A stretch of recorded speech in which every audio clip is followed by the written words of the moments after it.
Welcome. My name is Douglas Gabriel. I am a representative of the Anonymous Patriots, and we write intelligence articles. And we are going to be addressing in 4 different videos, this is one of them, the real nature of what people have begged us to expound upon, which is warlord bankers and brokers, a phrase that we have coined, a moniker which is very apropos for our day and age, because when you think of conspiracy theories, the first one that comes to mind is, of course, the Rothschilds, and then the second one is the Federal Reserve, and the Rothschilds own the Federal Reserve, and the warlord bankers own the Federal Reserve, and then people's eyes gloss over. So what we have done in the past is we've written a number of intelligence articles that have been a revelation for many to see that the military-industrial complex is owned by a small group of usually asset management companies, and behind them are banks. So we have literally broken it down in other articles and shown you this, but what we have not done, because it is so difficult, is to show you the true history of how money came into being, how it started to be misused, how the worship of literally demonic forces, or the forces of greed in the 7 deadly sins, and particularly greed is usually called mammon, how mammon and this worship, really unconscious or conscious worship of money, of mammon, has led us to where we're at today. And so when we are pointing at the symptomology of history, we stumble because we can't really tell you parts of history that you've never heard. So the only way to do this is to go back and literally walk you through a true history of how money came to be and how the warlord banking families learned early on that war was a great profit, and that usury, putting interest on a loan, is a tremendously powerful tool that even early on in ancient Babylonian times led to debtor's prison, so that you could take out a loan and the person you took it from, though they may just be a private individual, a family, what we call warlord banking families, they can put you in jail. They can basically control your life. And later in the development of money, particularly in the development of Venetian banking, in the core of Venetian banking, which was centered around the Republic, they could decide, the group of 3 could decide to assassinate anyone they wanted who stood in their way or who got in their way. And this is still something that happens in today's world. And then people always are saying, but can you explain to us how it is that these rich elite worship gods like Moloch? And why do so many of them end up being involved in horrible things? So the richer they are, the more horrible the accusations are about them. And if you look closely, these are not just accusations, these are realities. So you find all kinds of strange satanic worship related to very wealthy people and people in Hollywood and people who have lots of money in offshore accounts.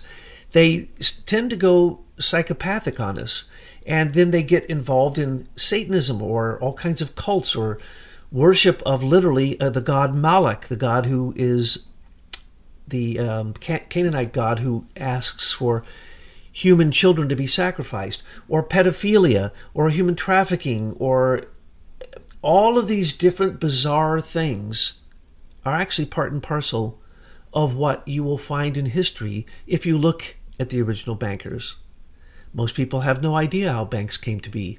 And when you hear the story of how they came to be, they might tell you the story back to Britain and the founding of the Bank of England and the central bank, or they might go back all the way to, say, German bankers, the Fuggers, who were basically controlled Europe before the Rothschilds came along. They were the banking family that really literally controlled Europe. And before that, they had come out of Venice. And so you say, what? Venice? How did Venice come to be such a powerful banking kingdom? And how does Venice have anything to do with England? And that's what this article, that's what this intelligence report from the Anonymous Patriots is addressing. And that's what we're going to be addressing in these 4 different short segments, which will be audios that will basically expand upon what we found to be for great explanations of how Venetian banking started, how it came to take over Europe and basically create some of the worst things that ever happened in Europe, from wars to plagues to a banking crisis to bankruptcies to just the 30 Years' War. I mean, literally, these bankers created wars. So we're going to basically show you these 4 articles. But to show you the 4 articles, who are written by really great economists, very brilliant people, they're very dense, they're very hard to read, but they're the most compact way to say what needs to be said. And because they all build on this theme that we've laid out, you will see that they, in fact, agree with one another. And the historical facts in here can all be checked, but when they're put in the frame that these authors and that we ourselves have put them into, you will see that when we say warlord bankers and brokers and warmongers, we're not kidding. That is no exaggeration whatsoever. And when we say debt enslavement, we are talking about something that has been going on since ancient Babylonian times in the Hammurabi Code. And it was basically handed on down through culture until we have it in today's world, and we accept it as if it's something normal, but it is not. Debt enslavement is not normal. And we go into that in the article. But the article that we're addressing today is we entitle that particular chapter The History of Italian Banking, but the article is written by Paul Gallagher, and it's called 650 Years Ago, How Venice Rigged the First and Worst Global Financial Crash, by Paul Gallagher, printed in the American Almanac, September 4th, 1995. Now, this article does not play around. If you're not an economist, you may find it a little bit complicated and dense, but I have abbreviated it, condensed it, reworked it, and I'm sorry, Paul, but I have reworked your article so that it can be understood by the layman, because it is so powerful and the insights in it are so dynamic that when you frame it properly, you will see that this has all been a natural progression of following the 7 deadly sins. It's basically the path of perdition. As it's called in the Christian vernacular, it's called the road to hell, the path to hell. And it's the same old path. There's nothing really new in this path. And the people who started banks in Venice were building on what was already known in China and India, in the Levant, in Babylon, and Canaan, and all over the place in the Mediterranean. There were already monetary interests happening, and most of them started in temples. And as we tell you in previous intelligence reports, that the temple coin was never supposed to be taken out of the temple. It was used to put into a device that would cause wonder and awe in the common person. In other words, if you went to Athens and you brought some grain that you were making as an offering to the gods so that next year you'd have good crops, you might also bring your excess that you're not going to sell that year, and the temple will take that and put it under your name and store it for you, which is a really nice thing, and then they'll give it to you. And if, in fact, there's a problem, if there's a drought or something, and there isn't a good year for crops, then the temple would always hold back a little bit from the donations made to the temple so that they would always have grain. Grain was more important than gold or silver or any metal or any kind of coinage or fiat currency. Matter of fact, the first money was all based upon a shekel, and a shekel was usually 180 grains of barley. That is what was given to the temples. It was as good as money or better than money, because out of that grain could come more grain. Out of gold and silver does not come more silver. But the coins that they cast there, they would put sometimes perhaps the image of Athena on it. And as they traded in their grain as an offering for a coin, they would come and take that coin and put it into a machine that the common people couldn't understand, that there were levers and gears and pulleys and so on and so forth. They'd put the coin in, and then from a statue of a god, water would come pouring out into their bowl. And then from that, they would make oblations with the water. They would drink the water, put the water on themselves. That was holy, sacred water. And it was done through magic. And the coin And the image of Athena on the coin showed that Athena herself had created this magical device. But they didn't understand it was a device or it was a machine. That's where coins came from.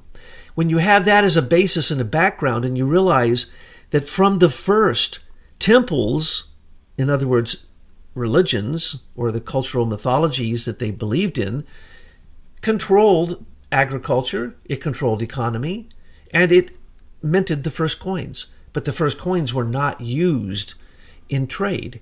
Eventually, as we point out in the article, I'm not going to get into those details, it came to be that the coins left the temple and they left their sacredness and they became very commonplace, and they were used then by bankers. Now, the common modern understanding of banking literally came out of San Marco in Venice. And banco means, banca means a bench. And the coin traders, in other words, the money changers, just like in the temple when Jesus chased out the money changers, in the temple there's money changers, and they trade money for objects that might be sacrificed or might be offered. Well, the money changers in Venice, inside of St. Marco, started to really speculate on grain, because there was the grain region both north of Naples and also into the northern ends of Italy and even further northwest of that. The Lombards basically had the greatest grain belt there in Europe at the time. And so that grain became coordinated through the Italian bankers in San Marco. And that was okay. It was basically what was going on before, but now, instead of the temples doing it, it was done by a merchant. But they started to loan money because these people working in these temples were not held to the Christian dogma and doctrine that you could not charge interest on a loan, called usury. So usury was forbidden by the Catholic Church.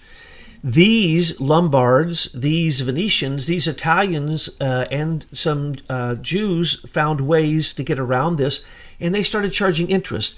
But it was very clever ways of charging interest. They would not necessarily call it usury or interest. They would have other fees that were associated with these loans. So loans started to happen. And basically, the money changers became loan sharks. And then they became so powerful that they started loaning money to the Pope. And the Pope, of course, caused crusades. And crusades needed boats and armament and all the supplies, and they needed to be near where they were attacking. So Venice became the hub of launching the crusades for the Pope. As a matter of fact, the first Bank of Venice was basically the money pulled together for the first crusade. And then the interest on that started banking. And because anytime you loan money for a war, well, if it's a successful war, then they're going to have the money to pay you back. And if it's not a successful war, you probably need to be on the other side too. So the Venetians were allowed by the Pope to actually trade and do business with the Turks, the Mamluks, and others who were in the Levant, in the Holy Land. In other words, they were creating crusaders to go against other people in a war that they had financed, and on the other side, they had financed them also to be in the war. And so this became huge profit. And they would also hold the wealth of the royalty that were part of the crusade. And when they died in the crusade, they kept the wealth. This became a huge scam because as you were on the road to the Holy Land, and once you left Venice, you were in basically enemy territory, and you couldn't carry your wealth with you, so you would leave it in the bank in St. Marco, and if you died and the bank had a rule. If you put the money in the bank, you were the only one who could take it out. So this became a scam, and it literally became the scam of the Rothschilds with the goldsmiths and the way that they did gold for credit, and then they used credit notes, and this is what made fiat currency the power that it was. Well, the Venetians, they didn't go to war. They built the ships, and they basically armed and supplied the crusaders, and one crusade after the next just made Venice richer, and of course Byzantium also was rich in this way. but it was the Venetian Italian bankers that really set the pace because they developed what was called central banking. And central banking said, forget about the Pope. We have a republic, and each city is a republic of its own, much like the Greeks.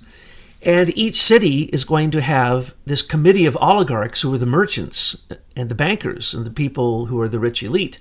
And they will elect a committee of 10, and that committee of 10 will elect a committee of 3, and the committee of 3 will run the republic. And in the committee of 3, they will elect a doge. Well, actually, the whole assembly will elect the doge, D-O-G-E. And the doge and the doge's palace in Venice was basically the equivalent of its own kingdom.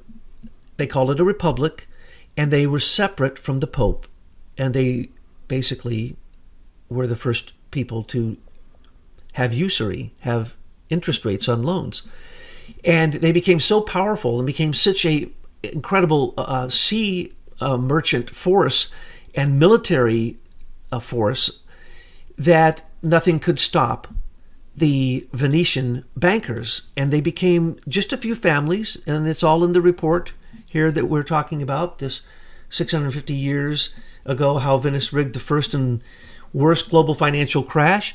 It was all done by a few Italian banking families. Now, we all know a little bit about the Medici and the Florence banking families and the florins that they created this special gold coin and the way that they manipulated Italy, Europe, financed the Pope or didn't finance the Pope, and whoever they financed, they were probably going to win because they had the greatest amount of money, which was, again, money taken from grain trade, and then money taken from usury, and then money taken from selling gold and silver and manipulating gold and silver markets, which then became the practice of these central banks in Venice, in Florence, in Genoa, in Seneca, and a few other places in Italy. And they became so powerful that nothing could stop them. And the Pope himself basically then was loaned money and controlled by these Venetian bankers. In the end, most of Europe was infiltrated by the Venetian Lombards, who became the money changers, and the Jewish Italian moneylenders went throughout all of Europe. And they became so insidiously ubiquitous that the kings in most countries kicked them out at one point because they were basically in control of so much money and in control of land, because they also were handling leases for the kings, handling money for the kings, all these things, wars, the proclivity of the kings and their capriciousness was all aided by the Venetian bankers. And they themselves were quite decadent, as we know. And Machiavelli, basically he was more or less a political agent of the Medici. He was the example that then became the basis for many Italians, both philosophically and as bankers and as religious teachers. They filtered all the way up through Europe until they entered into England. Now, generally, you'll see this as the German Northern bankers in Hamburg and the Hanseatic League, which was the first spice trading league. They were so powerful on the open seas that they created great jealousy in the Dutch and in the English. And so the Dutch and the English created the Dutch and the British East India trading companies. And that basically became a war for spices and a war for fleecing countries, stealing gold and silver. And eventually the Venetian predatory economic central bank philosophy was filtered in to all aspects of Europe until the kings, the queens, and even those who became republics themselves kowtowed to this idea of central banks. And central banks always come back to a few warlord banking families and brokers and the warmongers, the politicians who support them. And so what we have in the article here by Paul Gallagher is the most insightful and most compact picture that I have ever seen, and it names each of the Italian families, most of whom we know little about, some of whom are still some of the most powerful people on the face of the earth, and we've never even heard their names. So therefore, when we were asked repeatedly to please explain what we're talking about with warlord bankers, it is about the history of Mammon, the history of the worship of a demon of greed.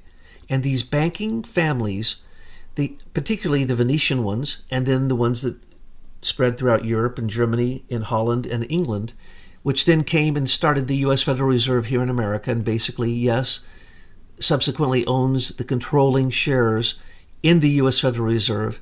These banking families are, in fact, worshiping greed. And it's the same old greed that's been going on for a long time. And if we can pull them into the disinfecting light of day, then the darkness of their worship of Mammon can be dispelled. And that is what this article is telling us, is who is exactly the culprits who have been doing this since the time of the First Crusades. And it continues to this very day. Modern wars are nothing more than crusades that are created by these warlord banking families.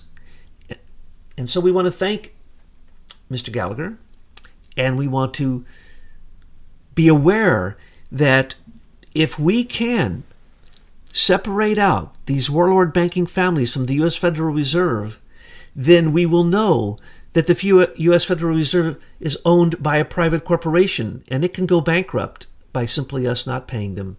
So what they have set up since the 1200s, all these hundreds of years, is an ensconced system of central banks that has almost taken over every single nation on the face of the earth. There are only a few nations that do not have central banks, and only a few of them are owned by countries. Generally, they're owned by this group of bankers. Awareness and consciousness is what will be able to overcome these families. Because once they are called out and once we see who they are, it is easy to track them down and to find these paths of perdition that go straight to the worship of Mammon.